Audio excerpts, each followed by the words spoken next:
Welcome everybody to our show. We are here reviewing the 2019 Chinese Grand Prix and what was race number 1000, but wasn't the most memorable. Race like one. Almost. Almost. Yeah. It was hyped up to be a really exciting race, and I think we even hyped it up too, but it kind of just didn't pan out that way. But I mean, you can't win them all, right? No, it's true. Unless you're Lewis Hamilton or Valtteri Bottas. Tell me about it. Tell me about it. Yeah, we'll get to that.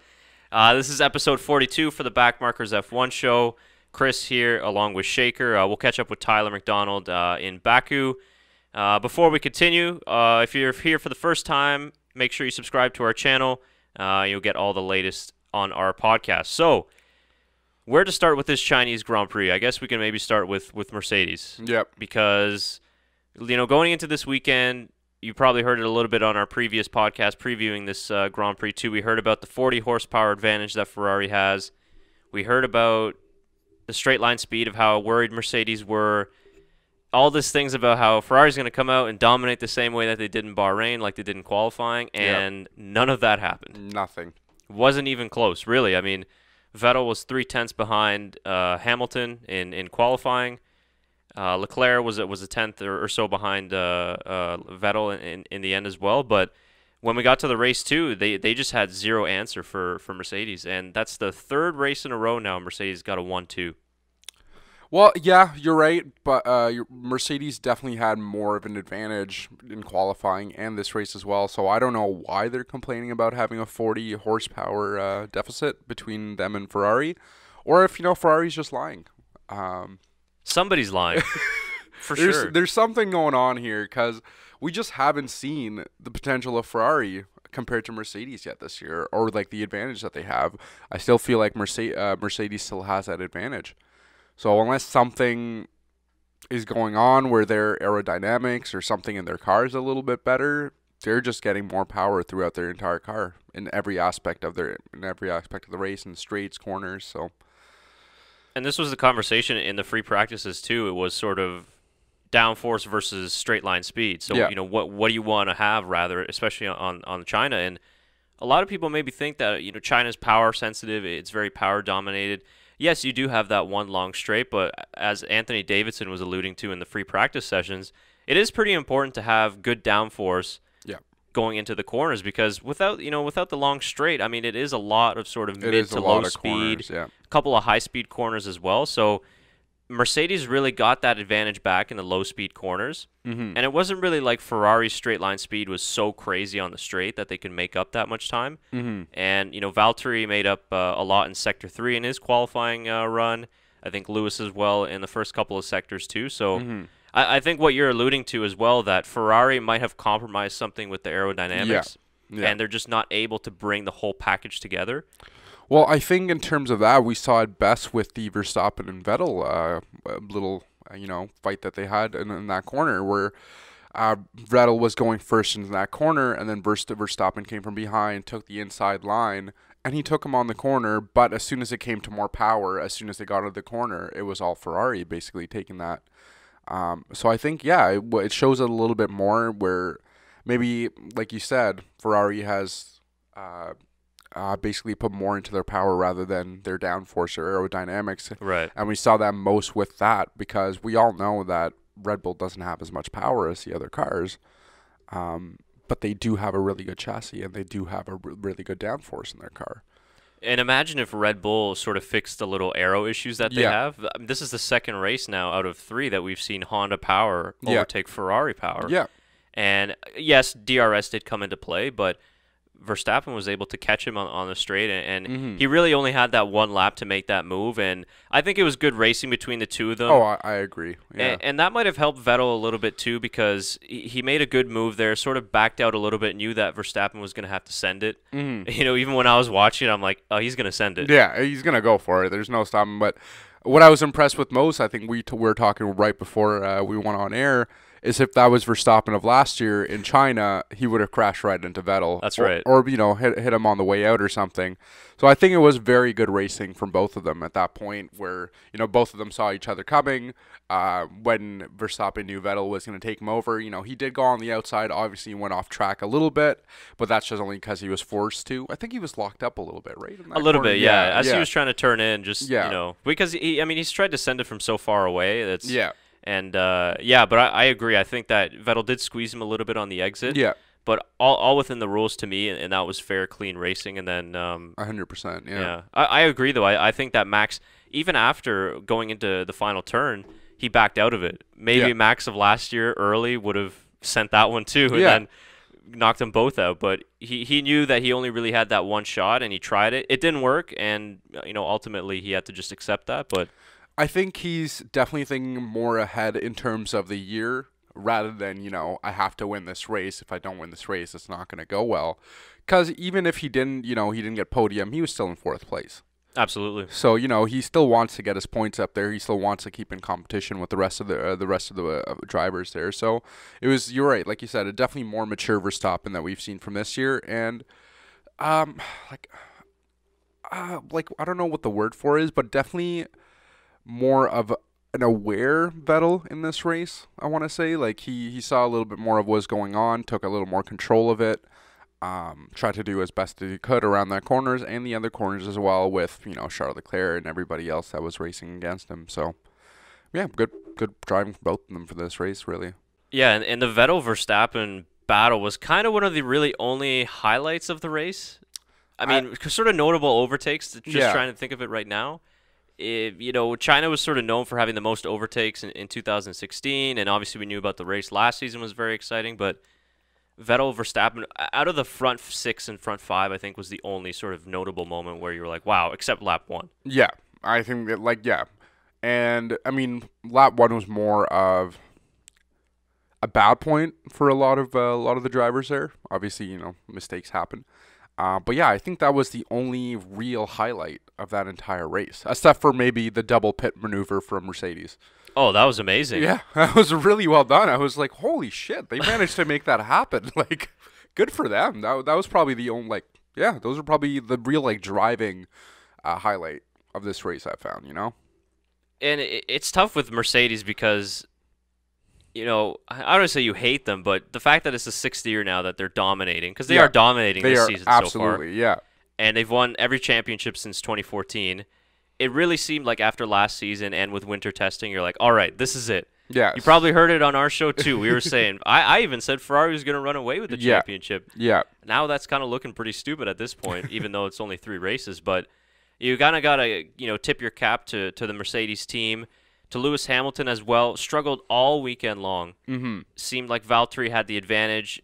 Obviously did in qualifying. He even had a couple spins in free practice. Yep. But it was kind of a reverse of the Australian Grand Prix where Hamilton got the jump on Bottas after the first turn and then was gone after that. It wasn't the same gap, but just controlled the race, didn't make any mistakes, cool, calm, and collected, and there's Hamilton again. Yeah, well, that's what he does best, you know. When he takes the lead, he keeps the lead. Yeah. He, like you said, stays cool, calm, and collected, has no pressure on him from behind. Obviously, half the time when he is up ahead, it's either Bottas or Vettel behind him.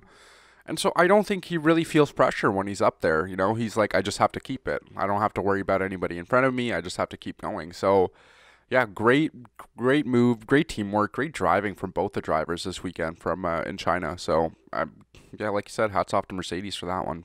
And the question also has to be is they were saying, oh, Mercedes didn't really expect this, but you alluded to this earlier. You know, somebody's got to be lying. Yeah. So I almost think that Mercedes knew that they had the best car. Yeah. Testing, obviously, they always sort of sandbag it. They don't show the true potential. Mm-hmm. Australia Bahrain maybe to them was just a little bit of a fluke, and Ferrari kind of stretched their legs a little bit. But to me, I think Mercedes really truly does believe that they have the best car, and they're just saying all these things like, you know, it's like fear mongering. Hamilton before the session starts or the weekend starts. It's going to be really tough. Ferrari's got the advantage here. Ferrari's got the advantage there. They said that all 3 race weekends. Yeah. And they locked out, or they got 1 and 2 on all 3 race weekends so far. Yeah. Well, maybe it is something in the car, you know, but they're great drivers. They're making the best out of their car as much as they can. And maybe someone is, I don't know. But it really does come down to the driver taking the best out of their car. And actually, to move on to that point with Pierre Gasly, we've been saying the last few weeks, he hasn't made the best out of his car. And I think this weekend we really saw the potential that he has. Won fastest lap, came in 6th place.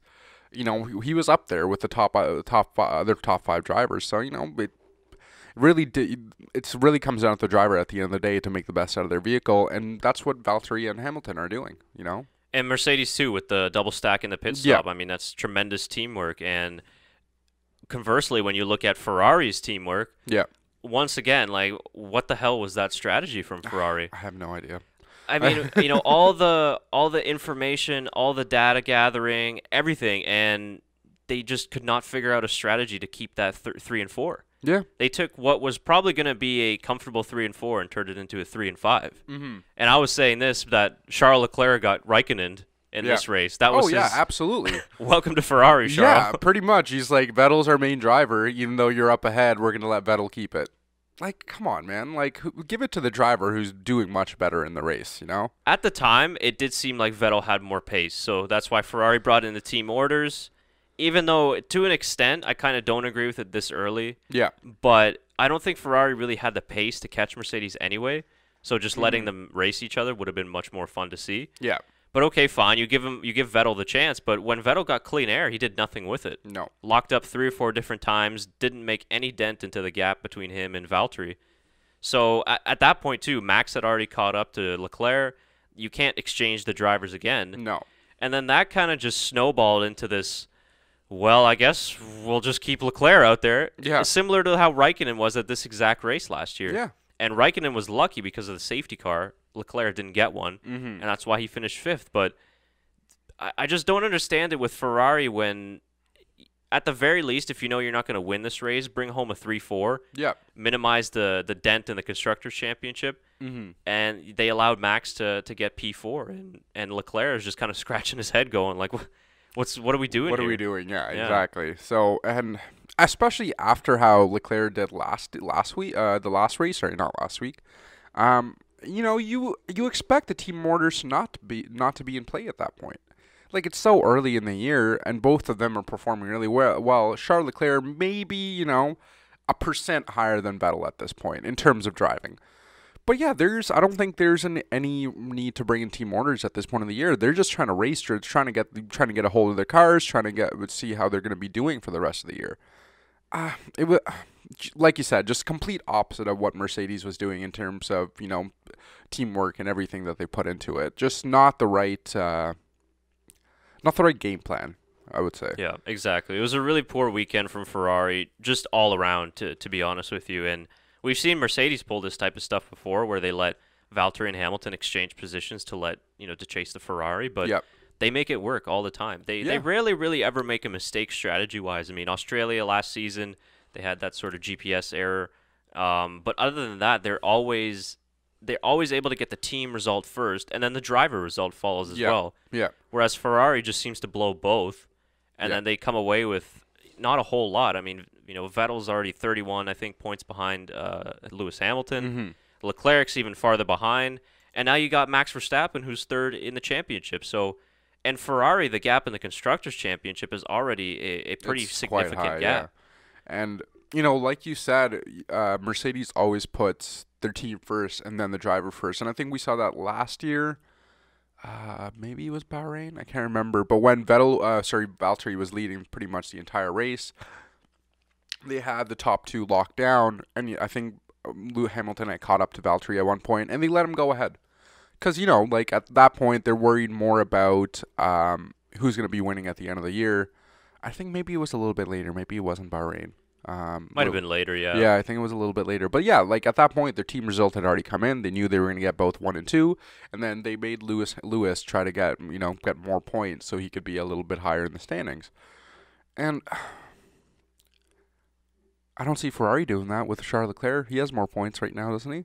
Yeah, and on lap 1, he overtook Vettel for 3rd position. So, what else does he have to do other than, I guess, qualify ahead of him? But if he's faster, if he made the move on lap 1, I think that he should have been deserve it of that third place because he made that move. Vettel didn't get that good of a start. Yeah. Reverse, obviously, what we saw in Bahrain. So, yeah, again, it does make sense in a way. If you got a faster driver, there's no point in falling behind the Mercedes. But to me, they weren't going to catch them either way.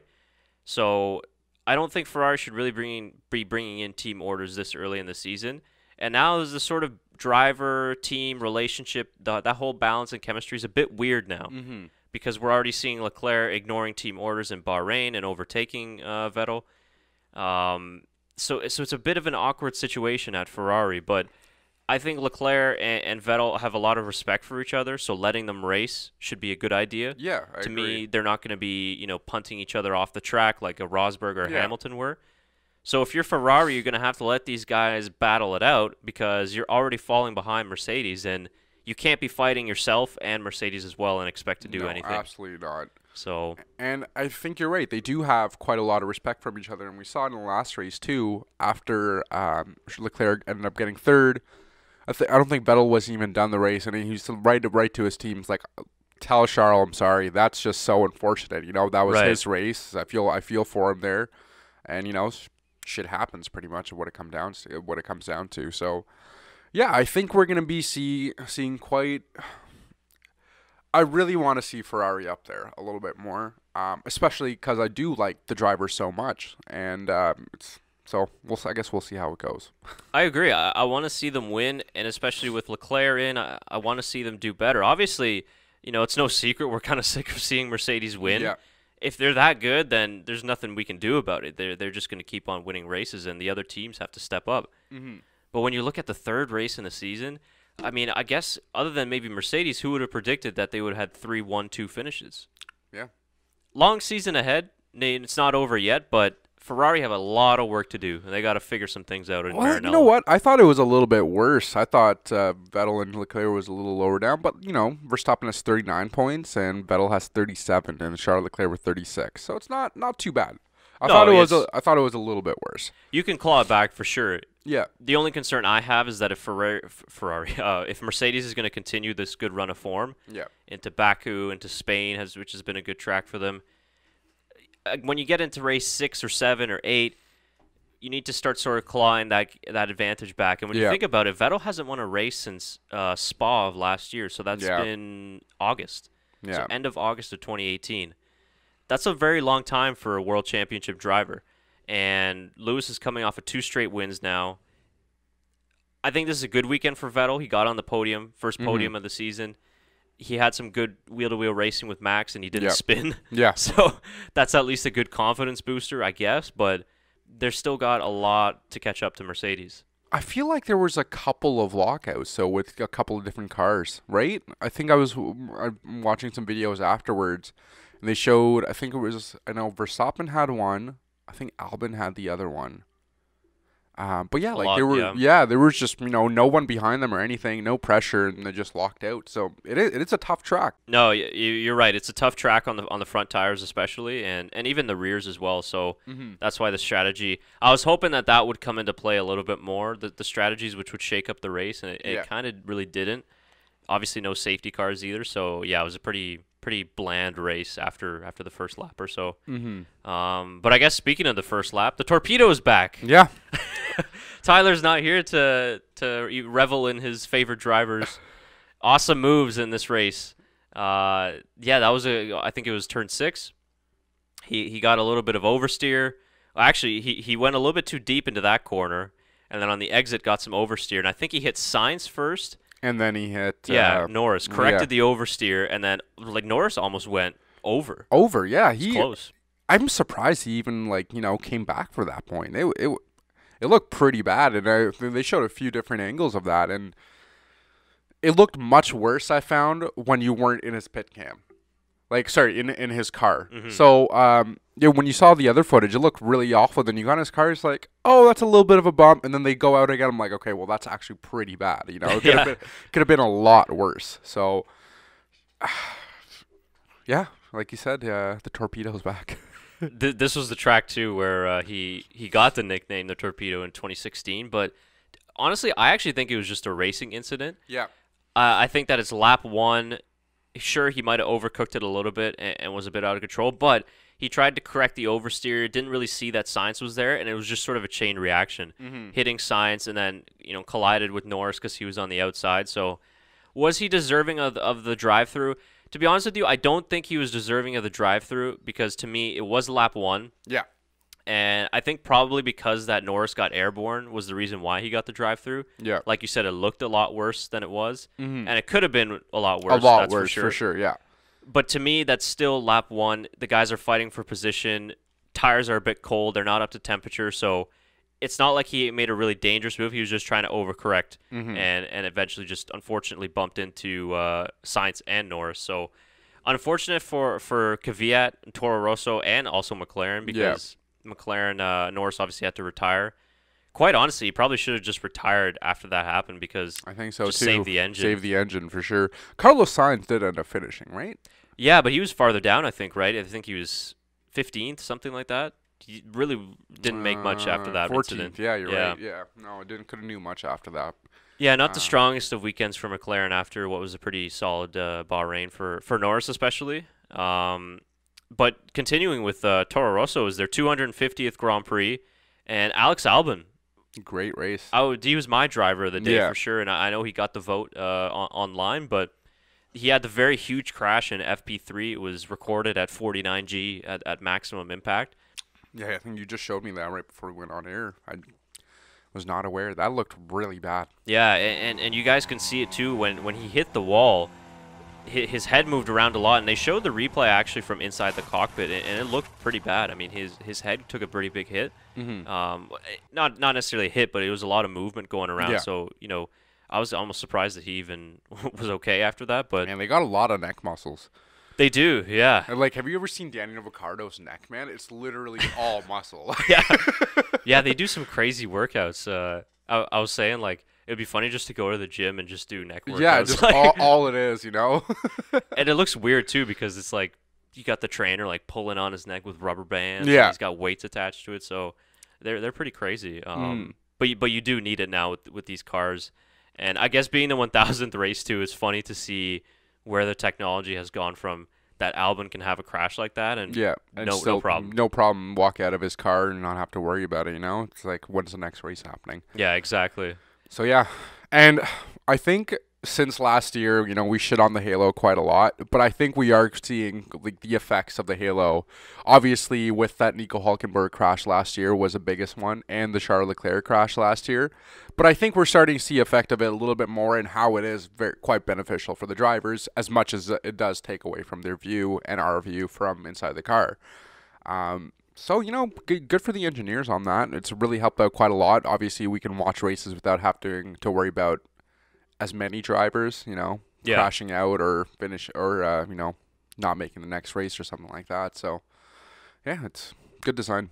No, for sure. I mean, obviously, aesthetically, it's still not the best, and we'd like to see more of the driver. But, well, like we said before, if it's going to save one life, then absolutely it's fine. And they've done a good job blending it in. So, overall, I still think it's a positive outcome. And sort of after like one or two races last year, we didn't really talk about it much. No, not really. They've evolved too, which is good, and I think that the safety has been probably the biggest progression since obviously '94. Yeah, and just some of the historical footage that they were showing throughout the weekend, it was just insane. Like paper hats for helmets and goggles, and like they could pretty much reach out and touch the floor. That's how like the cars were just crazy. They literally were death traps and pit stops. They had like guys. No speed limit in the pit lane, so it was like 100 kilometers an hour. Guys are just flying through, pit crews in shorts, smoking cigarettes around like fuel. Crazy. That was a thing back then. Did you know back in World War II there used to be ashtrays in bombers, pretty much, like bomber jets? They used to have just ashtrays built into them because people would smoke all the time. Yeah, it was just the norm, Like if you're driving, you're having a cigarette in your hand at the same time. It was just a constant thing. So, yeah, it's really funny to see footage like that, which I do have to talk about. I saw some of the helmets for the 1000 race. Pretty well designed. Some of them were really well done. My favorite was Daniel Ricciardo's. Yeah. It was a tribute to Sir Jack Brabham, and it was amazing, like, because it's similar to that helmet. Obviously, Brabham's didn't have the front side of the helmet; it was just open. But I really like that. Hulkenberg's look really good. And yeah, there was a couple. Like, who else? I think Vettel had a pretty classic one. I found like a classic Ferrari helmet. You know, the Ferrari design and everything. Yeah, so. he always has great helmets. Yeah, I think George Russell had one, which was a tribute to Montoya, so it was like half his own helmet and half his. Who else had one? I think Alex Albon had a couple. A special one as well. So I would like to see F1 do that more. I know that they have for sure. limits towards the regulations, but. Well, okay, I'm going to get to this point just because I think I saw the picture that you posted of Marcus Ericsson meeting the God. But there's actually, I think it was last year or the year beforehand, the Swedish international goalie had an entire helmet dedicated to Zlatan Ibrahimovic. Was this for hockey? Or? Yeah, this was for hockey. Okay. So, you know, like the God plays in every sport. It's just the way he works. But yeah, I just wanted to bring that up on that point. I'm glad you saw that. They actually liked that too, the tweet the team did. If you guys don't know what we're talking about, it was the tweet Arrow Schmidt-Peterson racing in IndyCar. They were in Long Beach just now for the Grand Prix, and I guess Marcus Ericsson and Zlatan Ibrahimovic met, I guess, on the training ground, or I'm not sure exactly where it was. And yeah, I just I retweeted and just said it was Marcus Ericsson having a conversation with God. Yeah, it's man loves Zlatan. Scored 2 goals last night. Yeah, he's still killing it at 37 years old almost. Yeah, so. This is too easy for him. Yeah, it's easy mode, you know. If he had like a decent midfielder to just get him a good ball every now and again, he'd probably have like 100 every goals. day. He would be scoring every single game. Yeah. But yeah, sorry, that was just a side note. Yeah. Hey, back to racing. Respect. Yeah. So finished on Toro Rosso. Where else do we have in this race? You see, we got to actually just try and find things that really happened because it wasn't much action. But we talked about Haas. Yeah, Haas again, disappointing. Race pace was just not there at all. I don't know if it's the upgrades that they brought to the new floor last week, or in Bahrain. They just really haven't been able to find what they had in Australia. Yeah, no, not at all. It's unfortunate. And even like they almost got, obviously the Racing Point overtook them, but even almost Lance Stroll got back at both Haas's in the end of the race. Yeah, he went for P16 and P12. Yeah, good race, good recovery. He's really got to work on qualifying, does Lance Stroll. 7 straight Q1 elimination. Obviously going back to Williams last year, that's understandable, but now that you're in a better car, he's got to really make an effort to show himself in qualifying. Because that Racing Point, they're still early in the season, so they're trying to work out this new car and all the upgrades. I think by Spain, they'll sort of start to find their mojo. But that should be a Q2 car right now for sure. For sure. And good drive from Perez, though, to get into 8th. Well, that's what I was just about to say. Like, he did pretty well for himself. What do you know what position he started in? I think he was in the 13th, maybe? Was around there. I'm not sure 11th. No, 12th. 12th. Okay, yeah. Yeah, so he was just outside the top 10. He always does a really great job in managing tires. He went for a longer stint, so that's always been a strength of his. But yeah, I was just watching Stroll. He pitted late in the race for some fresh tires. Was really only able to make back one position. He couldn't really put the pressure on Grosjean. But all in all, I think that's one of his strong suits is Lance Stroll is starting from the back of the grid, making up positions. Yeah. But with a stronger qualifying, he would have had a points finish for sure. For sure. So, I do have to point this out because it's kind of unfortunate. Renault finally getting points on the board. Yeah, Danny Rick, eh? 6 points. Did you see him? I think it was on qualifying or something. He's like, yeah, I haven't finished a race since November, so that would be nice. Really? Yeah, because he DNF'd the first 2 races, so right? True, yeah. So yeah, a lonely race for him. He qualified well, and in the race, just sort of not much really happened around him. Yeah. Which was good because he was able to come home. It was a P7, right? Yeah, it was P7. Yeah, Gasly was P6. So a good handful of points for Renault. It moved him to a tie with Alfa Romeo for best of the rest in the Constructors' Championship. But not a great weekend for Renault when you look at what happened to Hulkenberg. No. Reliability, a huge issue for Renault this season. Yeah, I don't know what's going on with them. And they were pretty reliable last year. I don't think they had that many DNFs already. I think. Well, for Ricardo, I mean, they did. Yeah. Ricardo, yes. I'm just Early on, though, yeah. yeah. So I really don't know what's going on with them, and we saw Nico Hülkenberg last year towards the end of the season, really try to prove his spot on this team. So it's kind of weird to see them DNFing so much out of like such weird positions too, or weird circumstances. I think it was engine failure 2 weeks in a row now with Nico Hülkenberg, right? Yeah. They're designing cars for like what, two other so there's McLaren and who's the other one? Yeah, I think that's it. It's just McLaren the one? and Renault, yeah. Okay, I thought yeah. So it's weird, like, it's happening to them so much, and obviously McLaren had their two at the beginning with Carlos Sainz, but how are they going to be keeping that contract next year? Is it like go back to Honda for McLaren?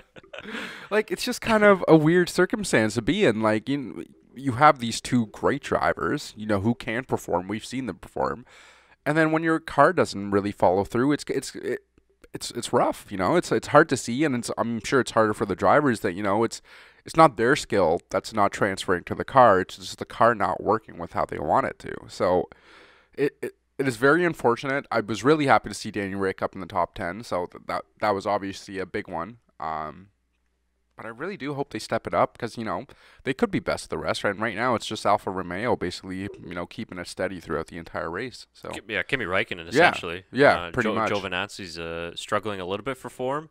But, yeah, I would agree. Renault should have been really the fourth best team this season. Yeah. And they're going to run into a lot of trouble later on in the year because if they have to take a lot of extra components, they're going to get a ton of grid penalties toward the end of the season. For Ricardo, I think he's coming to grips slowly with the car, same way as Gasly is. Yep, totally agree. And, he was struggling to find grip in the front end, and obviously with Red Bull, that was the strongest point of the car, was the aerodynamic and the grip that they had. So coming to a worse car, he has to adjust his driving style. Yeah. So I think slowly he's starting to get comfortable with that, and I think probably by around Spain, Monaco, obviously a great track for him, we might see him start to bring some better results for Renault. But like you mentioned, to show the talent of the drivers, you need to have a reliable car. You got to finish the race. You got to finish the race. Yeah, exactly. And they haven't been able to do so in essentially 2 out of 3 races with Ricardo in Australia and then the double DNF in Bahrain. So Renault has put a lot of money and increased their budget, and it seems like they've improved the power of the Renault engine, but it seems like at a cost of reliability. Yeah. Which is a problem. And Hülkenberg said he'd kind of rather have the power. I mean, that was a big thing for Red Bull last year with Renault, right? They increased their power a little bit. I mean, obviously, their aerodynamics and their chassis was a huge part of it, but the reliability was just never there. Yeah. And I think we're starting to see that with Renault a little bit more this year where, they're not reliable, where Red Bull has completely changed around with Honda, and they've finished all 3 races. Obviously, Pierre Gasly wasn't in the best position at the end of the race, but they finished. Both their cars made it through. And I think it was in the 3rd race of the year last year where I think it was it China or Bahrain that Daniel Ricciardo had issues? Or Bahrain. Well, yeah, was it Bahrain, right? Yeah, so we're starting to see the same thing this year. So, what does it say of Renault as a reliable car manufacturer? So I think they should really just turn it around at this point. Yeah. So we'll see what happens, I guess. Yeah, for sure. That'll impact the midfield battle going rest of the season. And like I said, Alfa Romeo so far kind of just ahead. I think they're tied actually on constructors' points at the moment. Right, Alfa Romeo sort of just flying the flag on its own was Kimi Räikkönen, and he seems like he's having fun. Just good midfield battles. He gets to overtake a little bit more. It'd be nice if Giovinazzi could get up there as well with him and get some double points finishes, but Alfa Romeo has been a little bit less impressive than I thought they'd be. Yeah. Obviously, I predicted they'd get some podiums this season, which obviously I think is still within shot. Something like a Baku, which is coming up, might be a good chance like that. But we'll see as the season progresses where Alfa Romeo can be, and if Giovinazzi can sort of help out Kimi Räikkönen a little bit, and get some points finishes there. So, I think that's pretty much about it for the midfield battle. I think we touched on Gasly a little bit throughout the show, but I would agree with you. A much better weekend for him. Finished P6, I think, for his first points with Red Bull now. So that has maybe got him off the board, get the monkey off his back a little bit, and hopefully this is the turnaround for him. Still, I don't know if we mentioned it in the podcast, what we were talking about before, but he also got fastest lap. Yeah, I think you mentioned it at the top. Did I? Okay. Right, yeah. Okay. Yeah, he pitted with about 5 or 6 laps to go, and then stole the lap from Vettel. So, I mean, that's good. An That's extra good. point Yeah, for him. it's a nice it's a nice little added thing. Whenever you play like a video game or something, you get those extra points at the end. It's just one of those. Yeah, he put in the effort. Yeah. Yeah. I still am a bit concerned, though, with how far back he is from Max. Yeah. I think it was about a second gap in qualifying. So, as the season progresses, and if Red Bull give him the chance to show his stuff, which they should, obviously I don't think that they should take him out of the seat within the next couple races because no. who are they going to bring in? Yeah. To me, they're not going to bring in Albon, and they're not going to bring in Kvyat. Not yet, anyway. So Gasly definitely needs the opportunity, but he is going to need to perform sooner rather than later. Yeah. This is a good start for him. Heading on into the next couple of races, I think that he will need to try and close the gap between him and Verstappen. Yeah, good totally luck. Agree. Yeah, like we were saying in the last podcast too, where if Gasly doesn't step up by Monaco or the race afterwards, we might see a change in a driver, but we are starting to see him fit into the role a little bit more, getting used to the car a little bit more. Obviously, he used a Honda engine last year, but obviously a completely redesigned Honda engine for the Red Bull team this year. So it will take a little bit, like you said, and I think we're seeing the same thing with Daniel Ricciardo, like we said earlier. They are starting to settle in a little bit more, get used to their car. Get used to the pace of all the other drivers that are going against them. So we'll definitely see an improvement from him the next couple of races. But if we don't, like you said, we might see a change of driver. Yeah, I hope we don't because no, he is a good driver.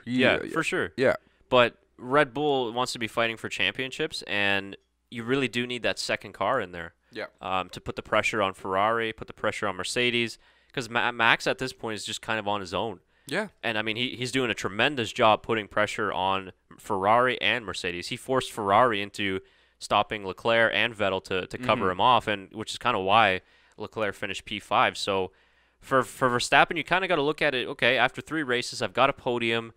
I could have had one in Bahrain, and now I'm sitting 3rd in the Drivers' Championship. Red Bull could slowly but surely kind of maybe even surpass Ferrari to challenge Mercedes at this point. Well, how many times do we see it last year? If Red Bull didn't DNF with one of their drivers, both Ricciardo and Verstappen would be putting pressure on the top 6. Way closer. They would be much closer. Either somebody getting podium and the other person making 4th. I don't think we ever saw a double podium finish from Red Bull last year.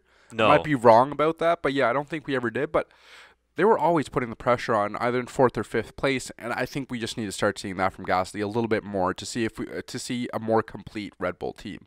Which is why, I mean, if you imagine if Ricciardo was in this car this season, where Red Bull could be. Absolutely, obviously, they are struggling a little bit aerodynamically, but the drivers are talented enough where they can wrestle that car into 4th, 3rd, maybe win a race here or there. So, yeah, I mean, Red Bull, maybe after the first race or 2, were a bit sort of unsure of their car, but with Ferrari struggling, maybe Red Bull can sneak in there a little bit. For sure. And for Max, it's a good start to the season, and he just needs maybe a little bit more pace in qualifying. The Honda engine looks good so far, so that's a positive. Absolutely. If they fix their issues in terms of the aerodynamic sort of structure of the car by Spain, I think Red Bull could have a car that could fight for the championship as we get to sort of the midpoint of the season. We'll see where Ferrari is, if Mercedes can continue this good run of form. It seems like it'll be all to play for in the end, but Red Bull do need that second car, I think. For sure. Because I think it will help a lot in terms of races and strategies, etc. So we'll see how young Pierre does, but a solid weekend, I think, for him. Are Pierre and Verstappen the same age? Roughly, yeah. Yeah, They've known each other Okay. for a while. Yeah, okay. That would make sense. Okay. Yeah. So we'll see what happens, but I think from China, that was really it. Yeah, I mean, really disappointing, to be honest with you. Yeah, I was expecting a lot more for the 1,000 race, but yeah, that was probably it. I did make my fantasy team last night. Oh, you did? So I did. Who did you pick? I obviously chose Verstappen because that's what's gonna happen. Yeah, boy. Let me see who I can pull up. I haven't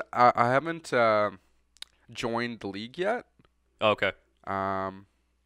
Yeah, we'll get maybe the standings out in the next couple of days and just sort of do an update because we haven't done one since the first race, but it's coming along now. Yeah, I named my team Vroom Stoppin'. Oh. I need to come up with a creative one like you guys did. There's some good ones in our league. Some of the names I forget, but there's a couple of interesting ones. We'll post all the fantasy info in our link too, so you guys will still have some time to join if you haven't done so already. I'm confused. I'll figure it out later. But I think I had like Lando Norris. I think I had Daniel Ricciardo, Verstappen, possibly Valtteri Bottas. Yeah. And I feel like I chose Lance Stroll, but I think I ended up going against it. I can't remember. Oh, okay. But yeah, no, I think that was pretty much my team. Yeah. So I still have to join the league. So I did do it. Good. Right, Awesome. made the deadline. Yeah. Yeah. We'll update all the standings. Who's leading after the first 3 races of China, or first 3 races of the season? But F1 1000 is in the books. Mm-hmm. We're looking ahead already to race 1001, which will be the Azerbaijan Grand Prix, and possibly what could be the craziest race of the season. It usually, the last 2 years, has been spectacular, provided the best races. It should be very interesting. So, I'm very excited. Yeah, we'll obviously break it down a little bit more in our preview, but that should be interesting. I think I think a lot of teams could be in contention because of the fact that Baku is so unpredictable. Yeah. But, yeah, Ferrari on the back foot, Lewis Hamilton leading the championship. I guess not much has changed in the turbo hybrid era. It's just how it's going to go so far. Yeah, I think that's everything from us this time. Well, actually, just the final comment was, I was telling you this too, just how poor the World Feed broadcast was. Yeah, I saw it afterwards because I didn't get to watch the race live. I got home a little bit late, but that's all I saw over Twitter, and I saw some of the footage from it. I'm like, this is awful. This is something I would do like in first year of college. Yeah, and I mean, like for us, I don't know if we've ever said this, but you, myself, and Tyler, we all went to college together in broadcasting. In broadcasting, yeah. We've worked on a lot of live sports productions from soccer and hockey and what else have we done? We've done some football, ultimate basketball. frisbee. Yeah, we've done a lot. We've done a lot. Everything except for racing, I want to say. Yeah, I actually commented a local go-kart race a couple years back. But yeah, that's pretty cool. Yeah, it was fun, but it was a bit weird because I did it solo, and I didn't have any driver names. So I was like, car number 34 on the inside.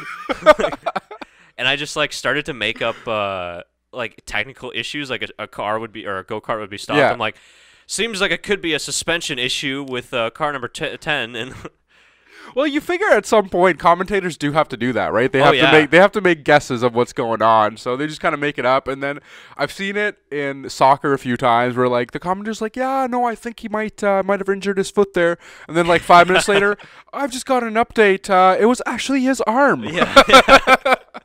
Well, it's tough too if you're sitting high up and you're trying to like look at the numbers and you're like.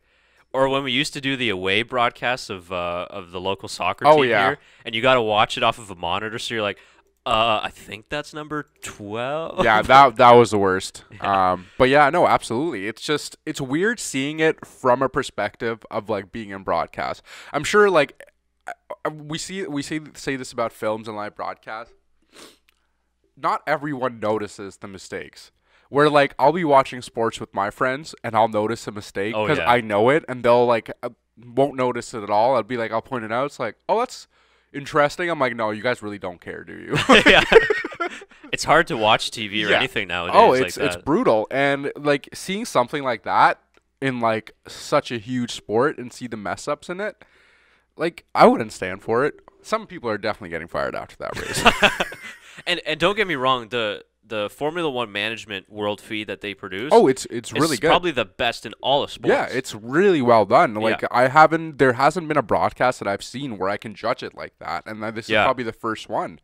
And they're usually rarely any mistakes. I mean, they've got all the cars, they got all the action. I don't know if they had a new director, if they had a new technical director, but like it was all over the place. I mean, I feel like it was definitely not the director and more. Maybe they hired some local camera guys, and they're just not used to recording a sport like that. You know, it's very fast-paced. Yeah, I don't know. I don't know if it's something to do with China, with that being sort of that they had to get some different crew, different from the European sort of schedule or crew that they have. But well, they usually in live broadcasts like that, when they do go into it, they try to hire like some local people, right? And I think that's what happened with when we had the Women's FIFA World Cup happening in Ottawa back in, 2016? Yeah, 15 or 15, 16? something like that. But yeah, like they bring in the people who are higher up, and they bring in a few of their trusted guys that are a little bit lower down. I mean, lower down, I say camera, which is one of the most important jobs in broadcast. Yeah. Especially in racing. Especially in racing. So, then they try to get people for some of the other cameras, that they think that anybody can, who's a professional can come in and do. And the cars are moving at 200 kilometers per hour. It's hard to follow a car like that. It's hard to follow anything that's moving 200 kilometers per hour. And we can say it about hockey. Sometimes when you're following the puck you might lose the puck in a blink of an eye because it's so small. It's like some of those shots are going 100 kilometers per hour as well. Yeah. So it is a tough position to be in. But for Sky Sports at being the high level they are, we just don't expect to see it that much. Well, it's actually so Formula One produces the feed, so it's separate from Sky Sports. Okay. So some people are a little bit confused by that. So Formula One has their own production team that basically produces the whole broadcast. Yeah. Whereas before, they would, whichever country they went to, they would get the local broadcaster. So if they came to here in Canada, it would be TSN or like Dome Productions doing the broadcast. Or if they went to America, it'd be NBC Sports.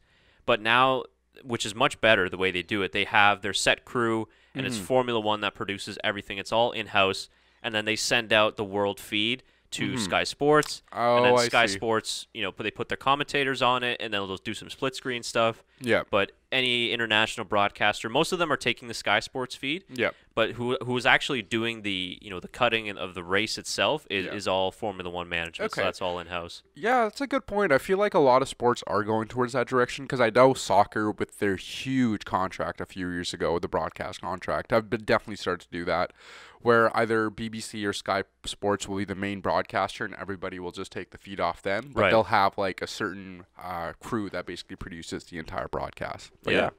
Which is why we always see the broadcasts are really well done. And but there was just someone like the camera that was on the start-finish straight, they would be following like Valtteri and Lewis, and then they would just randomly cut to that camera on the start-finish straight of the end of turn 16, and it would be like Kubica and a Williams.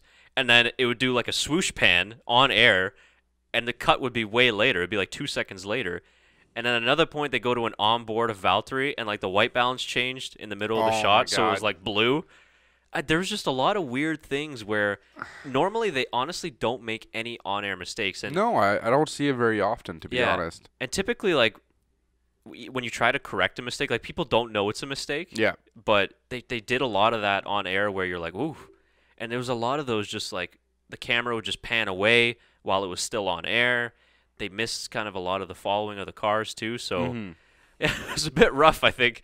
And watching for us, it was like 3 a.m. I'm like, man, like this I stayed up for this. I should have just gone to bed, right? Yeah, so. Seriously. If you were in the Eastern time zone, I mean, it was a bit of a mission to stay up, and it wasn't much action going on, and then you got this stuff going too. So yeah. But normally they are very good. So not to shit on the whole team. I mean, it's very impressive what they do. No, like shit like that happens, Yeah. I mean, we've been in a couple. Yeah, you mess up one broadcast every like few hundred, or it happens. Mistakes happen. But obviously they're gonna work on them, and for the next time around for China, we could see a much better broadcast. So yeah, for sure. But that was I think maybe one of the most exciting things in the race was the formation lap when Kubica and Verstappen spun out. Yeah, that was my favorite. That was like, oh, this is going to be a good race here, but no, didn't materialize. Nothing happened out of that. But, I mean, anyways, we're interested to see what you guys think. In the comments below, let us know. What did you think of Ferrari's strategy with Leclerc and Vettel? And how do you see the season sort of going on? We said in the beginning, let's wait until the first 3 races to see the pecking order, especially Bahrain and China being more natural circuits. So where do you see things happening now? I mean, are Mercedes going to dominate again? Are Ferrari going to be able to bounce back? Let us know in the comments what you thought of this race and how the season is going. And yeah, I'll be interested to see what everybody thought. We do read those comments. Yeah, we try and respond to as many as possible. So keep it clean. Yeah. Don't have to get too angry at each other, ladies and gentlemen. We're all friendly here, but yeah, keep the comments coming. We enjoy those. That's it? I think that's everything from us. Yeah. Thanks for listening again to another episode. Subscribe in our homepage and hit that bell for notifications. You get the app on your phone. You get one on your phone. You get an email as well. And then, of course, all on our social channels on Twitter, Instagram, and Facebook. That's where we post our new episodes and also things like F1 fantasy updates and any news and things that happen throughout the week. So follow us on there. And, yeah, we should be back for the Azerbaijan Grand Prix preview in about 2 weeks' time. So, I think maybe next week, right? So race is 2 weeks away. Yeah, that's right. So it should be around probably the end of next week or early on the race week. So keep an eye out for that. And, Yeah, we'll have to see. It's kind of like we just mentioned. We're both all in broadcasts, and it's difficult for us. April, May, and June are the worst for broadcast. Well, worst/good for broadcasts. It's just really busy. So and I mean Tyler's got he's got his regular day job, but he's also working on the local football club. So real football. Real football club. Not the American version. Yeah, he's doing some commentary and some reporting there.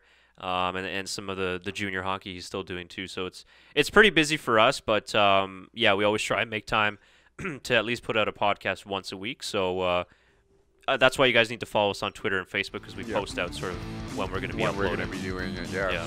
So thank you. Yeah, we appreciate you guys, and we'll see you in Azerbaijan for race number 1001.